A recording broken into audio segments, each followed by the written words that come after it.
Good afternoon and welcome. My name is Richard Stubbs. I'm the Vice Chair of the AHSN Network and the Chief Executive Officer of the Yorkshire and Humber Academic Health Science Network.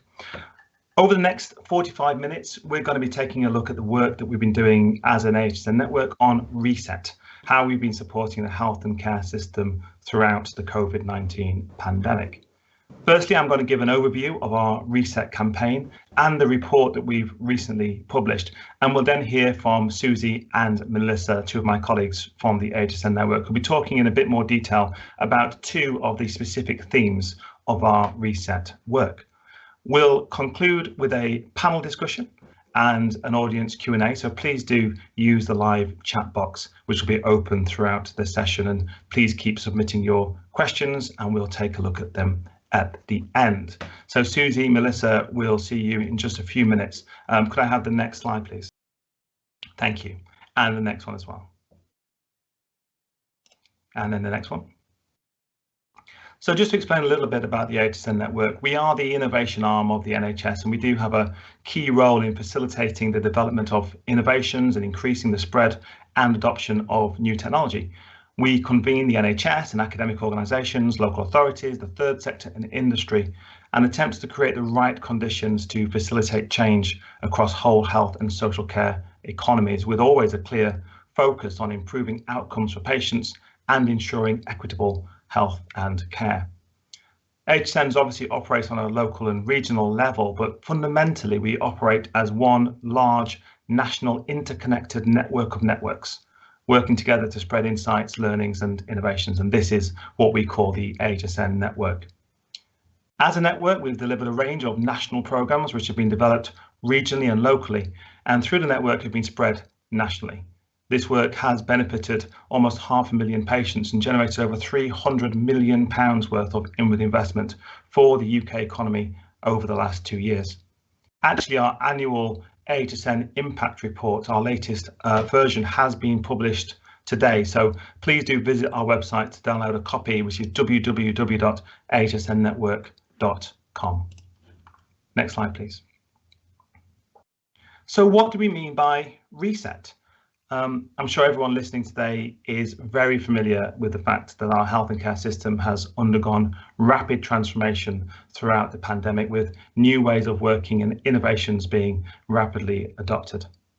Now, many of these changes were, of course, strictly relevant directly to the pandemic response, but many of them also offer the ability to positively impact and help shape the health and care system of the future. We think it's really important that we rapidly identify those changes and innovations which would be expected to offer that value within the future, and ensure that those that have the potential to offer value are retained, and perhaps just as importantly, those which don't are dropped. And these changes could include things like new patient pathways, new technology and tools being adopted. We've seen a lot of case studies around that over the last 12 months, but also fundamental changes such as our culture and our thinking. It's also worth highlighting that this isn't just about ensuring innovations and changes introduced during the pandemic are retained. Prior to the pandemic, there's also was huge strides made in adopting innovative tools and techniques. So when looking ahead to the health and care system which emerges from 2020, it's important that these prior positive improvements, which may well have been refined further through the pandemic, are continued if they offer value to our future model. Next slide, please. So in the short term, we want to ensure that the natural tendency, dare I say, to return to a level of normality or familiarity doesn't override the need to ensure that the changes in practice and culture that we've seen are lost. And we need to retain those which are of benefit to the future. Importantly, not everything that has changed will endure. We need to ensure that the learnings, the skills, the changes in practice which rise from this are best used to influence the current challenges around the backlog, emerging health conditions and long COVID. We have a time-limited opportunity to utilise the opportunity which COVID presents us with. Matthew Taylor spoke this morning about the opportunity to lock in and retain the positive progress made throughout the pandemic, but also in terms of the opportunity for learning from resets to positively influence the challenges the system is currently facing. Next slide, please. This graphic is trying to show you a feel for how the AHSN's work on reset has been structured. Each of us as HSNs has worked with our local health and care system to deliver programmes of work focused on identifying innovative changes, evaluating their impact, that's absolutely crucial, and supporting innovations to be embedded or spread over wider geographies. But then nationally, we've been able to share those lessons and insights that arose from that work with health and care systems across the country. So wherever possible, we've been supporting the wider spread and adoption of innovations where they've been shown to deliver value in other areas. And at a national level, we've been focusing on a number of broad overarching topics, so for example, digital, which Melissa is going to talk to us about in just a few minutes, which brings together the work of many of our HSNs. And it's those broad overarching topics which have formed the basis of our Reset campaign and our recently published report. Next slide, please. So throughout our work over the last 12 to 15 months, we've been involved in a number of activities, bringing together stakeholders from across the system and crucially public and patients to get their views and feedback on particular topics, running webinars and publishing white papers and sharing best practice on topics such as spread and adoption. We've also worked in partnership with numerous other organisations such as Confed itself and the Health Foundation to support the best practice and innovation theme of the NHS Reset campaign. Next slide, please. So last week we published our network report on Reset, which brought together all of this work from the HSNs throughout the pandemic, and it captures the learning from our experience based on those 9 core themes that I've just mentioned, including research that we've undertaken and focus groups and roundtables that we've convened to collate insights and best practice. Based on these learnings, we're now able to offer a number of cross-cutting recommendations, hopefully to help build a more equitable, innovative and better prepared health and care system of the future. The report and executive summary can be viewed on our website using the link above, hsnnetwork.com/reset. I'd really hopefully encourage you, if you're taken by what you hear today, to do seek out our fairly lengthy report and have a look through those recommendations at your leisure. Next slide, please. So as I mentioned, the report is structured around 9 core themes, all aligned to the work that we're doing locally. So for example, we've been helping to drive the spread and adoption of digital technologies to ensure services continue operating throughout the pandemic, and then subsequently rapidly evaluating them to ensure that they're delivering benefits. We've seen huge uptake on digital technologies. So for example, we know that the increase in primary care practices using online triage rose from 45% to 85%. So each of these themes outlines the current position, how we've seen changes throughout the pandemic, what we've observed generally in terms of best practice, and how the HSNs have obviously supported many of these changes, but our recommendations for how we believe things should look in the future. So in a short while, you'll hear from Susie and Melissa, who'll be talking about, well, respectively, the joint working with industry theme and digital as an enabler for change theme. There's also a standalone section actually later on today about the spread and adoption theme, and another standalone session tomorrow about the rapid evaluation theme. So lots to look forward to. Next slide, please. So by undertaking this work, we were able to identify a number of cross-cutting themes, which we brought together in terms of our recommendations, which we think are really important in realising a vision for that more innovative, equitable health and care system. And hopefully they will come across as actionable points which leaders across all levels of the NHS could pick up and build upon. So, for example, we think there should be a much greater focus on rewarding and championing innovation.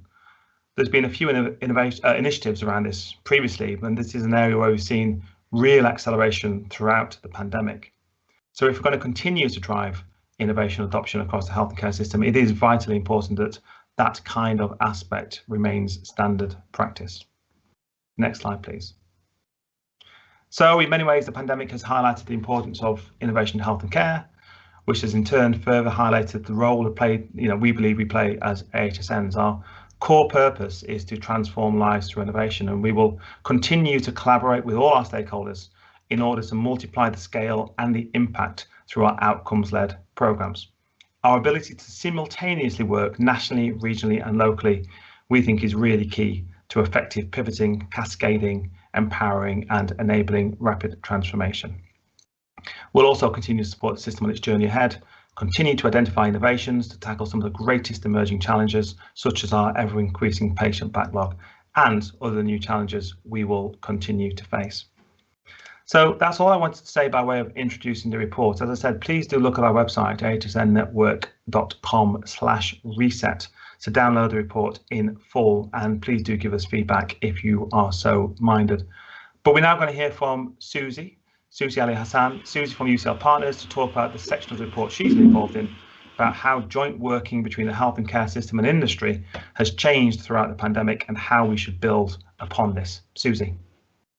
Many thanks, Richard. Lovely to be here today. Yes, I'm Susie Hassan. I'm Head of Commercial for UCL Partners, one of the London AHSNs.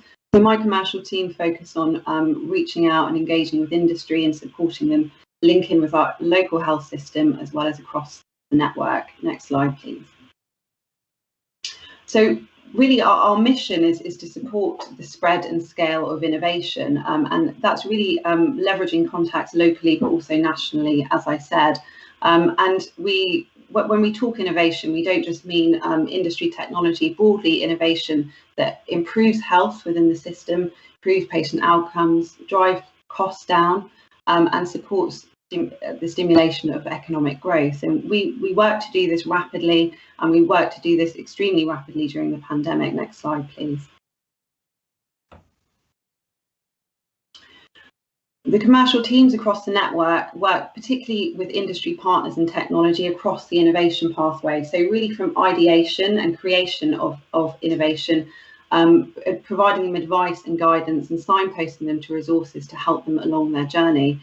We move them all the way through that through evaluation, signposting and advice on evidence generation. And I think that's where the real sweet spot of the AHSN commercial team sit, is advising industry colleagues on evidence that will support adoption and uptake by the health system, helping them to understand barriers and challenges to that adoption journey. Where we feel the value proposition is compelling and evidence generation needs have been met, we do build awareness of them within our local system, supporting the brokerage of industry relationships with NHS partners, and then more widely across our AHSN network for that real spread piece. So we do that very much as our business as usual, but throughout the pandemic, we had to do this much more rapidly and much more in collaboration with national stakeholders and our colleagues across the network. Next slide, please. So as a result of all this working, our industry networks are really quite broad, and I think consequently, and because of the light of the pandemic and keeping patients away from hospitals and at home, we had to sort of break down those barriers that existed between industry and the NHS, and actually recognising industry technology expertise and their capabilities were fairly paramount to the response to the pandemic, and would really be essential in supporting the NHS make change and support services during the crisis.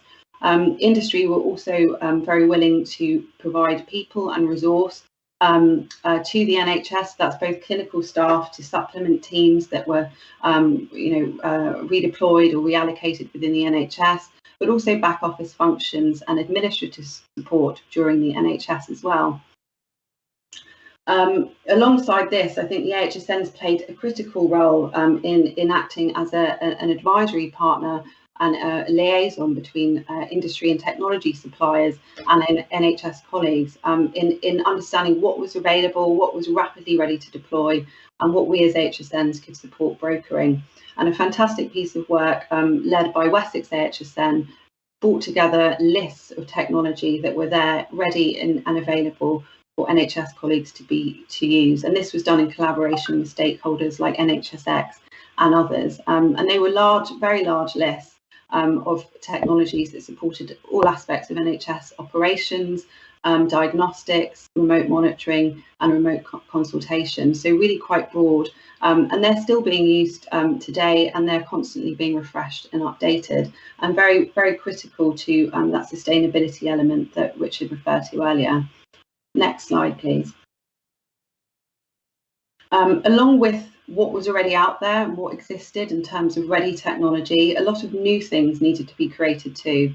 And that involved not just point interventions, but whole solutions and pathways that would support the virtualization of many clinics and services.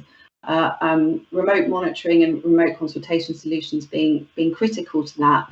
And Oxford AHSN, in partnership with GERFT, did an incredible piece of work in designing stroke services for hospitals that wouldn't typically be providing those services, and produced a brilliant white paper which is still available and to be used to rapidly set up these stroke units.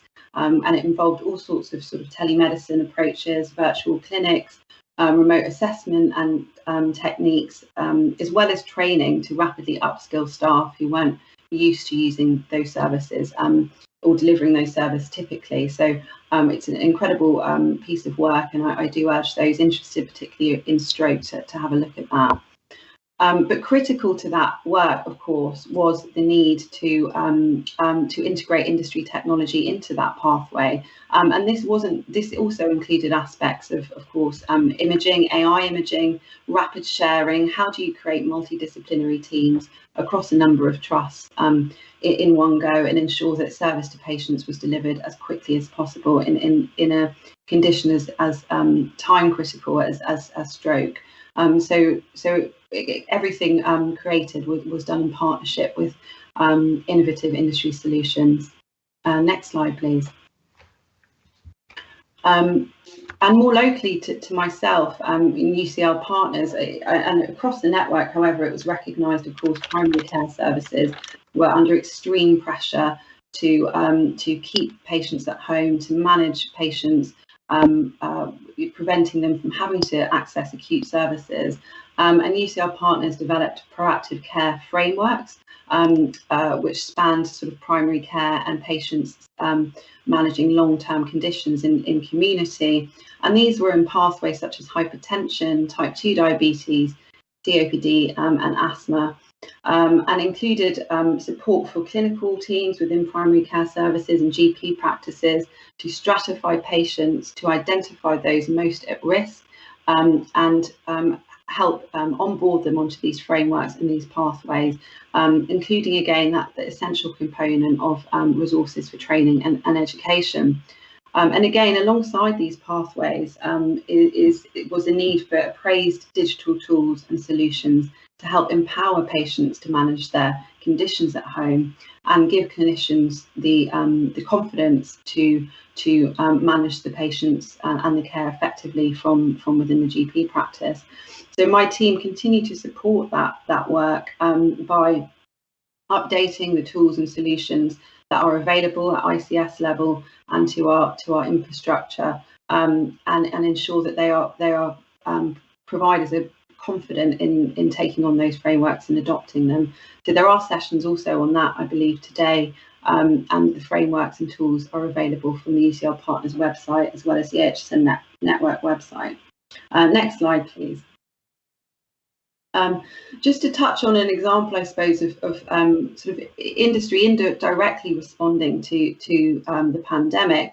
So some listening today may be aware of the NHS Innovation Accelerator, the NIA. We're lucky enough in UCL Partners to host the Accelerator programme, which is a wonderful AHSN collaborative programme supporting cohorts of company rapidly scale and accelerate through the health system nationally. So this well, you could call them lucky, cohort that was on the accelerator last year suddenly realised what they thought they were going to be doing wasn't in fact what was going to be on offer to them because of the pandemic, and really wanted to help. And they adapted and pivoted their offer to help the NHS during the pandemic. You know, we helped and supported them reach partners and advise them on what that offer could be. So this ranged really from staff rostering solutions to help clinicians and other NHS staff be put where they needed to be at the right time, all the way through to sort of digital preoperative assessments to again keep patients away from home, prevent unnecessary journeys into acute services. And of course, you know, incredible sort of innovations that supported day case elective surgeries like outpatient biopsy clinics, etc. So there was, you know, a real incredible support from independent SMEs, you know, being advised by the AHSN network to look at how they can support the pandemic more broadly. I urge those interested to have a look at the NIA fellows following on from this. Next slide, please. So in terms of the report itself, I mean, those examples I've talked through today are sort of really sort of critical to, I think, work going forward and the art of the possible, really. And we're certainly keen, and I think the report encourages collaborative ways of working with industry, and we should be working in partnership with industry to co-design mechanisms and pathways of new models of care. We were very encouraged by regional NHS England colleagues and network-wide to maintain these changes that have happened, to prevent things going back unnecessarily, and really keep that efficiency up. And to me, I think sustainability of the NHS long term will really only be achieved in partnership with industry and with the technology and expertise that they contain. So I think going forward, and certainly locally within UCL Partners, we are looking at very much that pathway approach. How can we look at system level integration of new models of care, and supporting those changes that have been so incredibly put together in partnership with the AHSNs and industry over this last year. So that's it for me for now. I'll hand over to Melissa Ream from Kent, Surrey and Sussex to talk about digital. Thank you so much. I appreciate it. Yeah, I'm Melissa Ream, and I work at Kent, Surrey, Sussex Academic Health Science Network.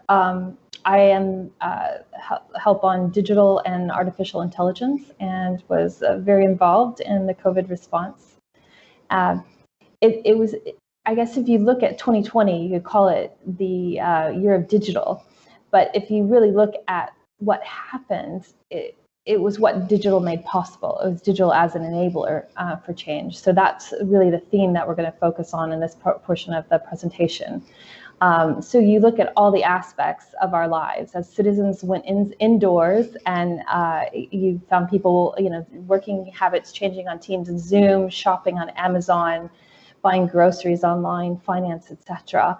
And health really was no different. I think Susie gave some really good examples of digital solutions that have been used, and certainly from our perspective, when COVID first happened and the first lockdown came together, the AHSNs really were able to quickly mobilize. And from a digital perspective, we had a group that we met regularly, weekly, sometimes bi-weekly, and sometimes even more often as needed, with our stakeholders directly who needed our support. And we were really able to mobilize the different skill sets for the digital projects that were going on. So we had a focus there. So we were able to very quickly learn from what each other were doing, and have that sort of the communication from the local level and the healthcare systems around there to the regional NHS England and NHSX teams and others, up to the national picture quite quickly. And where we were learning in one region, we were able to share to the other. So that was a really scary yet exciting time, and it helped us understand, our real expertise in areas like data, analytics, patient safety, and we were able to deploy people very quickly to projects in the digital realm. So from a digital perspective, we were able to do quite a few projects that I think Susie's shown. I'm going to give you a couple of examples to give you an idea of how that was really enabling the change rather being the main course. So if you could give me the next slide, please. One of the big projects that most AHSNs actually worked on is supporting the regional teams on the digital first primary care program. And that, we worked on across all aspects of that, certainly at Kent, Surrey, Sussex Academic Health Science Network, but like I said, mostly across most AHSNs. And it was really all hands to deck. So we were working with the regional teams on all sorts of things, working on the GPIT, procurement, deploying the new technology, implementing it, and also tracking the implementation using our analytics teams. And so that meant in some cases, one day we might be making a new tracking tool, which you can see some of the results from, to be able to really get where we were in real time on some of our efforts. and others we might even be needing to help deliver equipment because they'd have a gap there. So there was a real change in terms of what we were able to offer. So for digital first primary care, one of the real lessons we learned was, things changed overnight. Everyone was using digital solutions. You can see on this actual graph that we have here, starting in sort of March time, you had this rapid uptake of consultations, and then it sort of levels out. And I think what we have really reflected on there is that you can have this quick uptake, but then you actually have to look at the pathway, and you have to look at how people adopt the technology, both on the patient citizen side and also looking at the GP practice itself and how they're adopting that. So that was a real important lesson for us as part of that. But we really feel like we made huge value there with very quick uptake, and we're really proud of our work there. So if you want to go to the next slide. Another case study, and there are hundreds. So if you go to the report that Richard's mentioned, we've got quite a few of them. But another interesting one was Tech Force 19. I really like the name there. You can see we worked with lots of partners on that, rallying the troops. Anna King from Health Innovation Network was really front and center on that. And really, they were looking for solutions for meeting COVID-19 needs, focusing on vulnerable people. And that means like sort of new parents, homeless, unpaid carers, young people, patients with cancer, etc. And then offering to 18 winners both some money, but also support and being able to understand the NHS and being able to rapidly test their product over a period of time. So an example of this was the Peppy mobile app, which was in partnership with the National Childbirth Trust and the lactation consultants. And that really provided mental health and well-being support to new mothers. It provided maternity experts, one-to-one chat support, facilitated groups, and also support in things like remote video calls for breastfeeding, sleep, and mental health. So that was something that really kept people out of the hospital, kept them safe, but also able to support. So being able to support, getting something as big as this up off the ground within literally weeks was something we're really proud of. So if you want to go to the next slide. Yep. So we actually brought our digital group together, made a report that's actually preceded in the report that Richard has. So I'd refer you to the Richard report. But just to say, we did reflect on our time working in this way, and really came up, tried to see like what some of the themes were coming out, and we had a number of them and a number of recommendations flowing from that. So the number one reflection we have is really our health is our greatest asset. So when COVID came in, it was really clear that no one can function without the health of the community. You don't have, your delivery drivers, the NHS staff, everything sort of falls apart.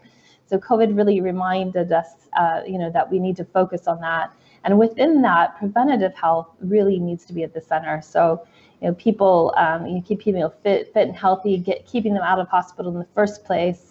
And also reminded us if we're delaying our diagnosis and we're delaying, disease and backlogs, that's something that we're going to have to deal with in the aftermath, and the HSNs are really well placed to help with.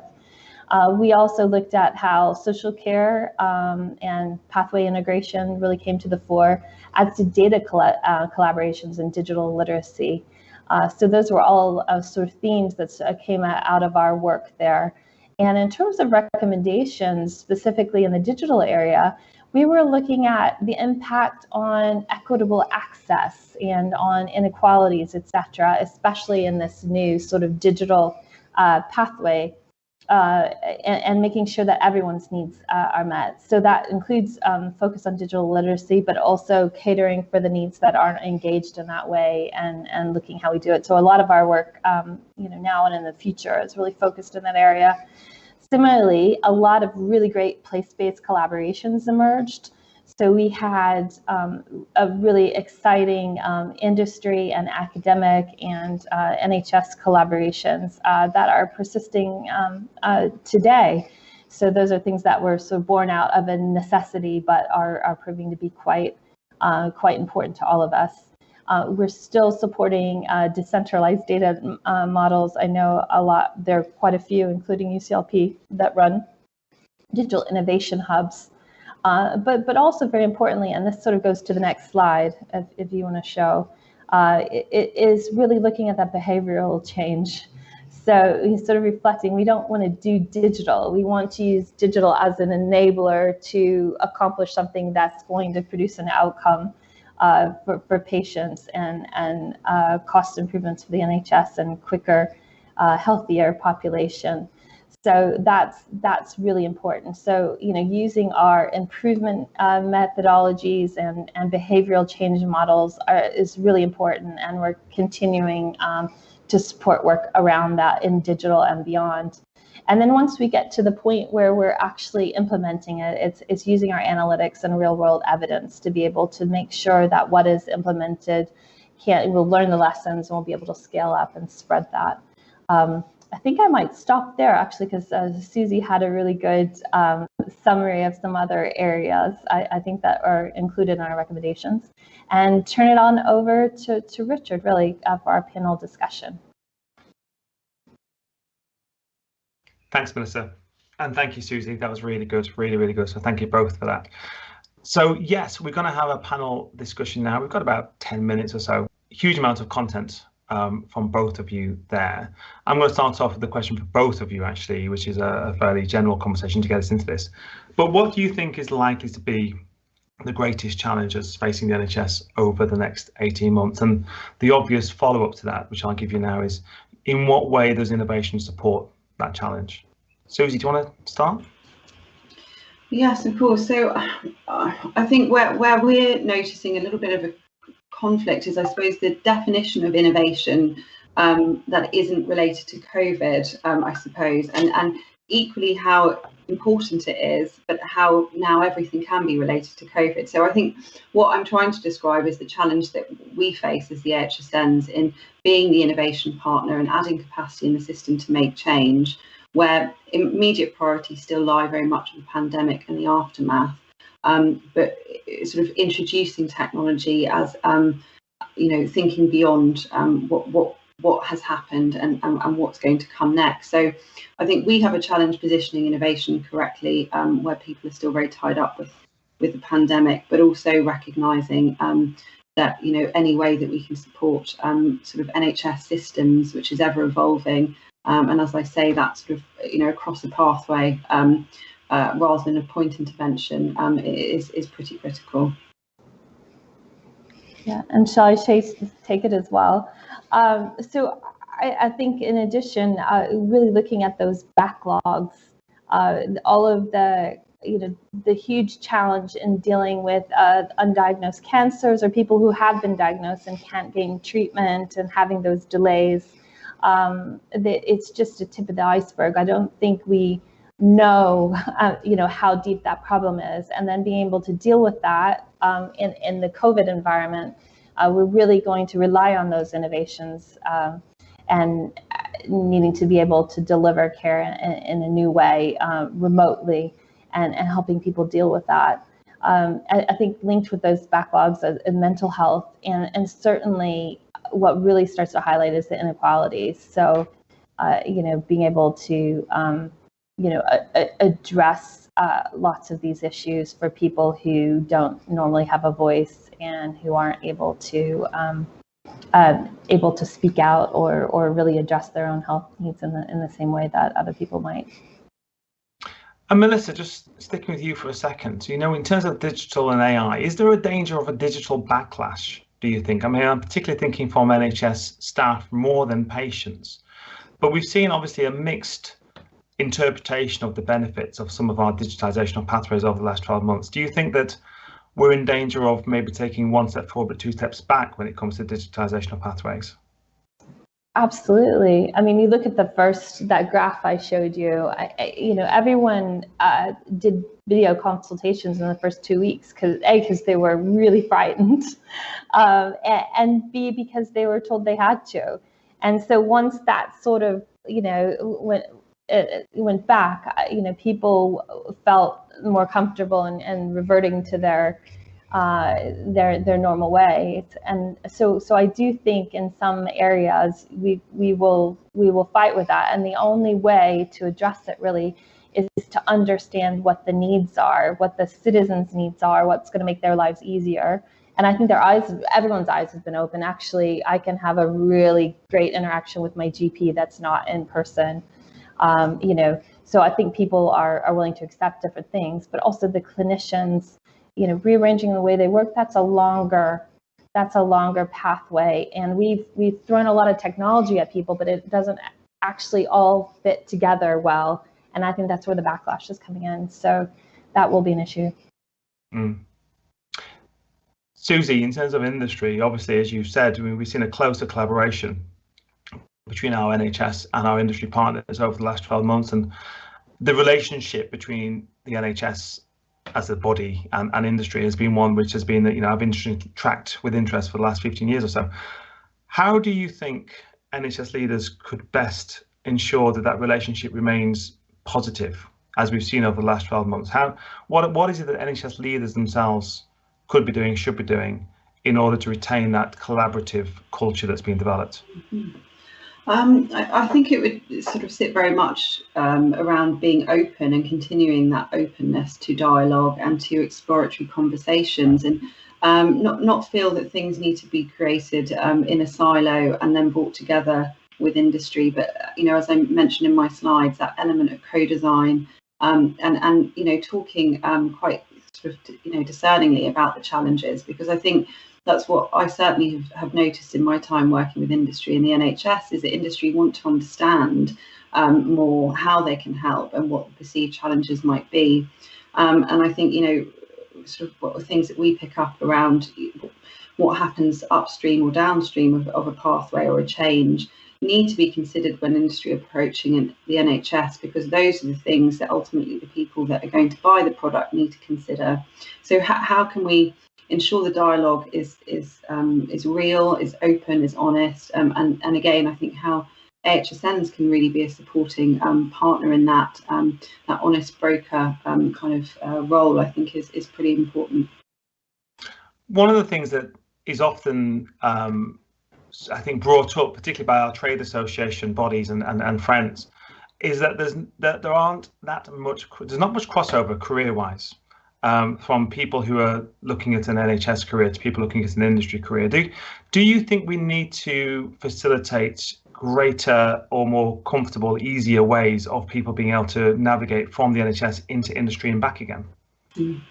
Certainly, and I think that was, it's something that we facilitate at UCL Partners through kind of workforce exchange and have certainly done so in the past. And we've had some wonderful people seconded into UCL Partners from industry to help deliver projects, and again that upskilling I think is essential for us, for the NHS and for industry to better understand the sort of health system needs. So I would certainly advocate for sort of placement opportunities and a little bit more of a defined pathway maybe for clinicians or other NHS staff. It shouldn't just be clinical staff, to get a better understanding of what industry do, what they can do. So those perceptions of sort of big bad industry aren't quite as severe as they once were.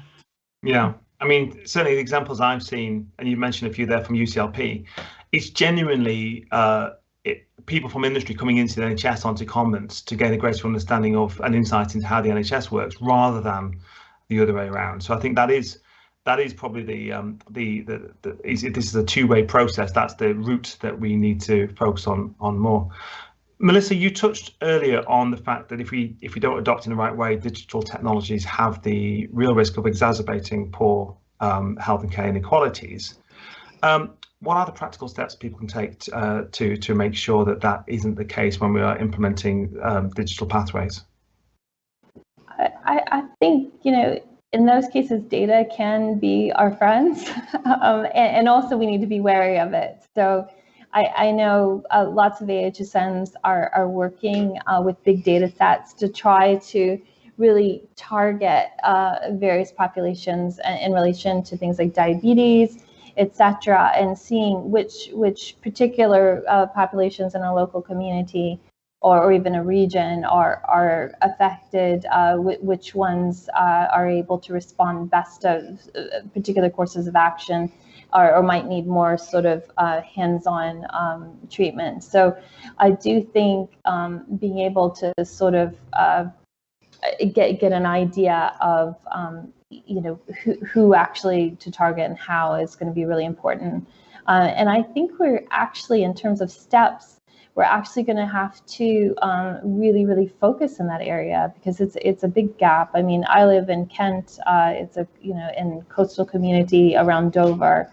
We've got lots of migration coming into the Dover area, and we have populations have specific needs and cultural needs too. So looking at can they read or do they speak the language? Do they have certain cultural affinities? These are all going to be something that's important for being able to address the needs of that community. So I think being aware of that, and then also from the data side, just being sure that we are not creating like algorithms and things in the AI space that are biased. So being aware of bias. So I think those are sort of three areas that I think would be good to look at out of many. Thanks, Melissa. That's excellent. And we are running out of time. I'm going to ask you both one final question, the same question to both of you, just to conclude our session today. So we've seen an awful lot of best practice and changes throughout the last 12 to 15 months now. Just to put you on the spot, what would be your personal favourite either innovation or pathway change or other type of best practice implementation that you've seen throughout the pandemic that you'd like to see remain in the future? So if you had a magic wand and you could make one thing sustainable throughout the NHS that we've introduced in the last 15 months, what would it be? And who should I pick on first? Susie, I'm going to pick on you first to give you the least amount of time. I think I'll have to advocate for what I touched on in my slides and the proactive care frameworks that have been developed at UCLP. I think it's brought together all of the sort of the fantastic things the EHSNs do in general, the digital tools piece, the industry piece, the new pathways, virtual working, really supporting kind of the pressures on primary care services. And they also, it's not supporting just individual providers. This is a system-wide change. This is something that's being implemented at the level of an integrated care system. That I think would be fabulous. It's being integrated across 4 ICSs nationally at the moment. Wouldn't it be great for it to become a sort of a widely rolled out service? Thanks, Susie. Melissa, last word to you. I liked Susie's. I was second that. I would add, I think we broke down those boundaries, didn't we, between social care and the rest of the NHS and the rest of the population, and that was, in a physical way, the way the teams work together, but also the data. So a lot of rules changed. A lot of people bent over backwards to make things work and worked in a different way. And the AHSNs were front and center in that and helping to that forward. So, I would like to wave a magic wand to be able to continue that in a meaningful way. And I know they're working through some of the data implications, and it is a tough, a tough path to follow, because we have to balance lots of, ethical and make sure that it's safe, and then that it's all sort of for the wider good. But if I could wave that magic wand, it would be sort of eliminating those boundaries forever and working in a more collaborative way. Thank you, Melissa, and thank you, Susie. We are out of time, so thank you for joining this session, listening to us from the AHSN Network, talking to you about our work on supporting the pandemic through Reset and how we can then take those lessons and use them to the challenges that we now face over the next short-term period.